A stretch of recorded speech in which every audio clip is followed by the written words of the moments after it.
Hello সবাইকে, আসসালামু আলাইকুম। ওয়েলকাম করছি আমার ব্লগ পেজ সেজাস লাইফস্টাইলে।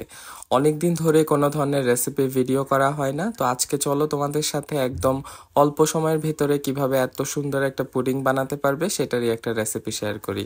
বলে রাখি, এভাবে পুডিং কিন্তু খুবই অল্প সময়ের মধ্যে বানানো হয়, তবে দেখতে কিন্তু এফোর্টলেস হয় না, দেখতে কিন্তু অনেক বেশি পরিমাণে সুন্দর হয়। মূলত যখন সময়ের স্বল্পতা থাকে তখনই মূলত এইভাবে আমরা পুডিংটা বানাই। তো যাই হোক, এখানে প্রথমে একটা ব্লেন্ডার নিয়ে নেওয়া হলো। ব্লেন্ডারের ভিতরে দিয়ে দেওয়া হলো প্রায় 3টা ডিম। এটা তোমাদের পরিমাণ মতো দিতে পারো। আমরা এখানে 3টা ডিম দিয়েই আজকে এই পুডিংটা বানাবো। তারপর মূলত এখানে অ্যাড করা হবে বিস্কিটের গুঁড়া।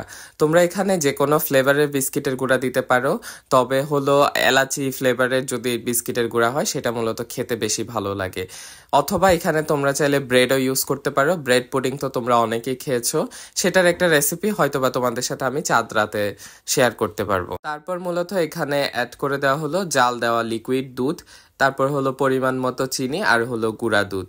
তো এটাকে ভালো করে ব্লেন্ড করে নেওয়া হলো। তারপরে এখানে মূলত ক্যারামেল করার জন্য আম্মু অল্প পরিমাণে পানি আর হলো 2 চামচ পরিমাণে চিনি এখানে দিয়ে দিল।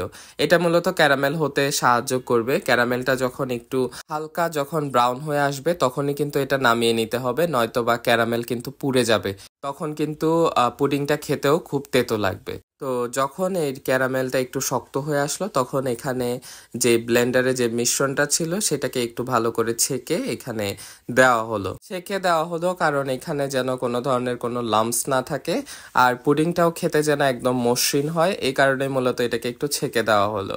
তো এখন এটাকে পানিতে দেওয়ার পালা। এখন এটাকে একদম স্টিম করার জন্য দিয়ে দেওয়া হলো। আম্মু এখানে একটা পাতিলের মধ্যে অল্প পরিমাণে পানি নিয়ে সেখানে একটা স্ট্যান্ড বসিয়ে টিফিনের যেই বক্সটা ছিল সেটাকেই সরাসরি এখানে দিয়ে দিল। তো এই তো কিছুক্ষণ স্টিম করার পরেই প্রায় 20 মিনিট পরেই কিন্তু পুডিংটা রেডি একদম খাওয়ার জন্য। পুডিংটা তোমরা চাইলে মাঝখানে একটা টুথপিক দিয়ে অথবা ধরো ছুরির মাথা দিয়ে কিন্তু সুন্দর করে চেক করে নিতে পারো।